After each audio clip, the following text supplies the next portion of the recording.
Okay, so like apparently 2 weeks ago, I was supposed to give you part 2 of my character sketch on Pastor Grace Gigi Greenleaf. I don't know what happened or why I didn't, but here I am now to do it. So, and where I left off, we were just getting into episode 8, the whole book, with Gigi and Noah, or whom I have ship-named Team Gino. And so Grace has found out that Uncle Devil has been using the First Lady Scholarship Fund to pay off his rape victims. So he's been using the church money for hush money to do something, you know, ridiculously disgusting. And when Gigi finds all of this out, and she finds out that he forced Danielle, well, he and Danielle's mom forced her to go to Nashville and have an abortion, and that her secretary Darlene's daughter Vita was also a recipient of a scholarship as hush money because Uncle Devil raped her also. So she goes to Noah to tell him what she's found out. And apparently Noah lives in a cottage on Greenleaf property as head of security. And so cut to Noah. Noah has the old shoebox of love letters out, looking at pictures of Gigi and of him and Gigi at prom, you know, and traveling down memory lane. And lo and behold, but who knocks on the door? Gigi. And she asks, is insecure Isabel there? And he's like, oh no, she's with her folks, whatever, blah, blah, blah, who cares? And she says, can I come in? So he lets her in, and she fills him in on all the stuff that she found out that Uncle Mac was doing as far as using the money from her mother's scholarship. And she said that's what he meant when he said, I didn't know, and I didn't know what I didn't know. But it's not. I still say that's not what it is. But she was like, now it's not just about bringing down him. If I do this, I'm going to bring down my mother, I'm going to bring down my father, and I'm going to bring down the church. And Noah says, well, that's what you came here to do. And that's what you said. So do it. And she was like, you don't understand. That's my intention. But now I feel some type of way. That's not, while that was my intention, my heart is leading me in a different direction, really. It's not, I feel differently about it than I thought I would, pretty much. So, so they sit down and they talk or whatever, and then she's about to leave. And he says, well, what are you going to do? She says, I don't know. But now I'm remembering why I left in the first place. And so she kind of smirks at him, and he's like, what? And she's like, you're getting married. And he was like, yeah, I know, crazy, right?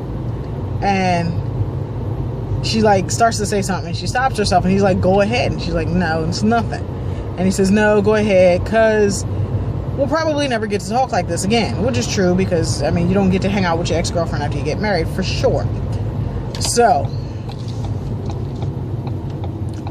they she just pretty much tells him, I guess, you know, what she's been thinking and how she's feeling is that had Uncle Mac not raped Faith and gotten away with it, and all this nonsense had not started, then she and Noah 20 years later would still be together. They would have had their life together, and he ruined that. And Noah says, I don't know about that. And she was like, yeah, we would. And he says, I always thought you wanted somebody more exciting, that you would find somebody more exciting. And she said, is that what you think I want? Not, is that what you think I wanted? Or is that what you think I want, as in, you know, future tense, but as in right now, is that what you think I want? That's how I interpreted it anyway, because it works for me as a fan of Team Gino. But she's like, is that what you think I want? Someone more exciting. And then she goes on to tell him, you were home for me. When we were together, I was home. And that was it for me. I'm jumping up and down around my house hollering, there's no place like home. There's no place like home. And clicking my heels together because I know it's about to go down, and I've been waiting since the pilot. So,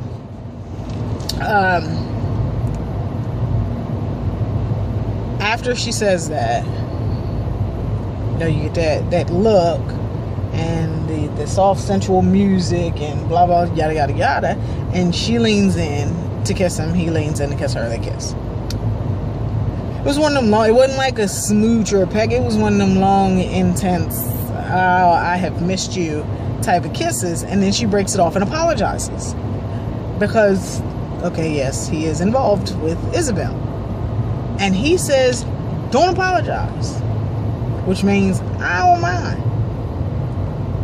And she says, I should go. And he says, yeah, you probably should.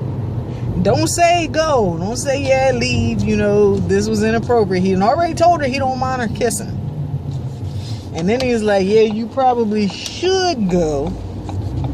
Which to me infers, you probably should, but I don't want you to, and I'm damn sure not going to ask you to. And he didn't. And then he leans in to kiss her, and then things get rough and raunchy up against the wall, and Victoria's Secrets is exposed, and stuff goes on, and before you know it, she done looked him in his face and told him, I love you. And I believe it. And he said, I love you too, and I believe that too. So where does that leave Isabel? Who knows? Who cares? So the cock crows and it's morning time, and Gigi and Noah in the bed, and that is like the oldest bed ever.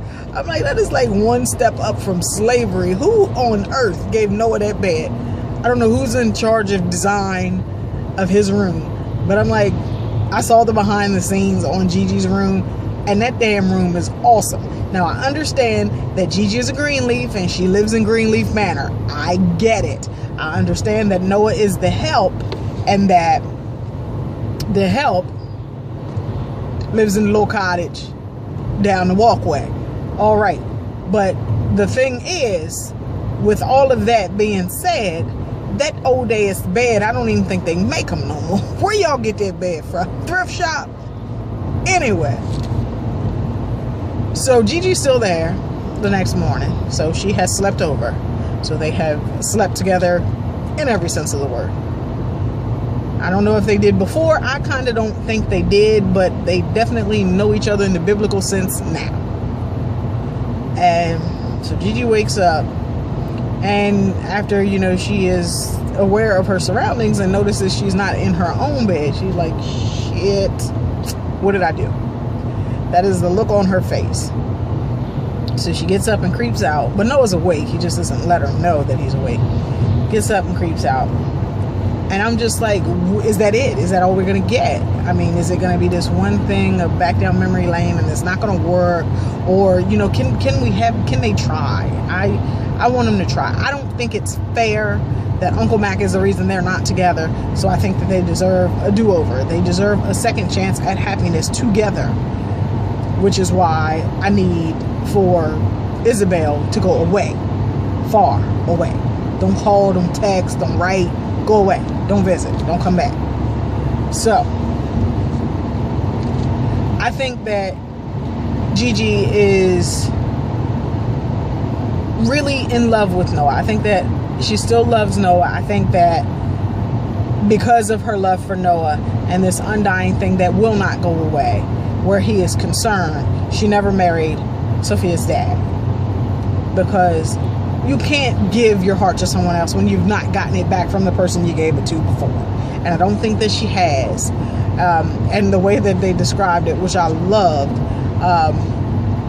in, God, what is it? God, Sweet Home Alabama. She said, I gave my heart away a long time ago and I never got it back. And her father said, you can't ride two horses with one ass. And that, I totally agree. It can't be done. And because of that, Gigi can't couldn't have married Sophia's dad, Ray, because she was still in love with Noah. And Noah can't marry Isabel. And why he doesn't know this, I don't freaking know, but for some reason he doesn't.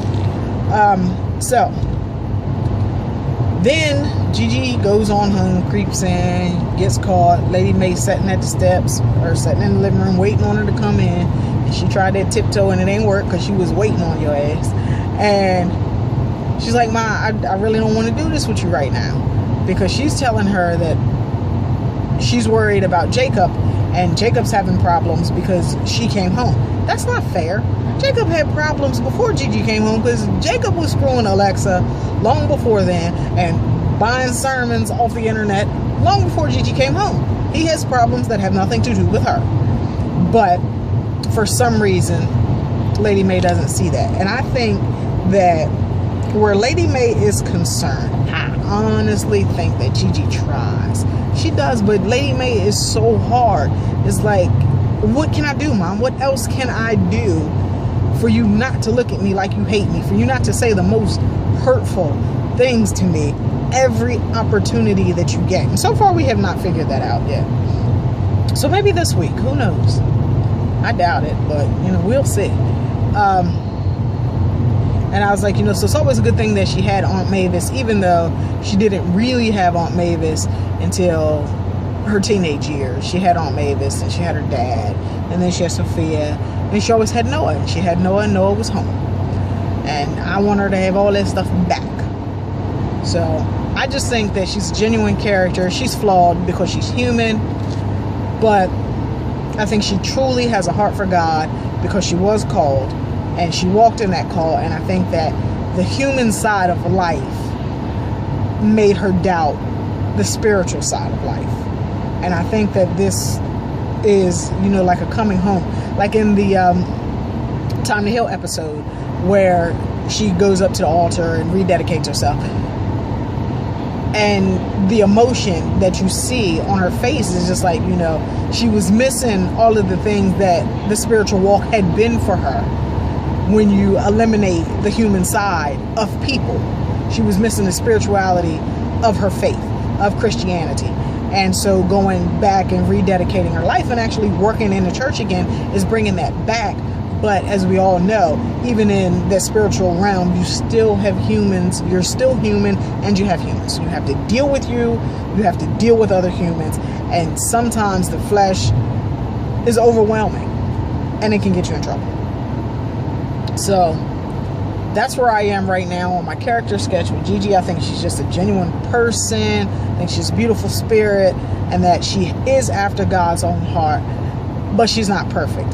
And we're starting to see some of her downfall in this character now that Ray has come and want to cause commotion and need to have several seats, because now we find out that what went on in her family has really, you know, it has stuck with her, and so she's acted accordingly. So she probably had a daughter and then didn't trust, you know, Ray to be around her, because you don't know what people are going to do. And so he's saying, you know, you made like everything was my fault, and really it's you that's messed up. And that's true, but that's not her fault. That she's a product of her environment, and her mama crazy, her uncle's a rapist, shit like that will make you a little extreme, and I think that's where she is. So I'm going to enjoy these last 3 episodes of season 1. So in 2 days on Wednesday, there's going to be episode 11, and we finally get to find out who Dwan Owens is. So I'm waiting on that. And I think his name's Mike Carpenter. So who is Mike Carpenter? So we're waiting on that. I hope Mike Carpenter is not a love interest for Gigi, because we already got one. His name is Noah. We don't need nothing extra. And then I'll be depressed after episode 13, waiting for season 2. So that's it. My character sketch on Gigi for Teen's Corner.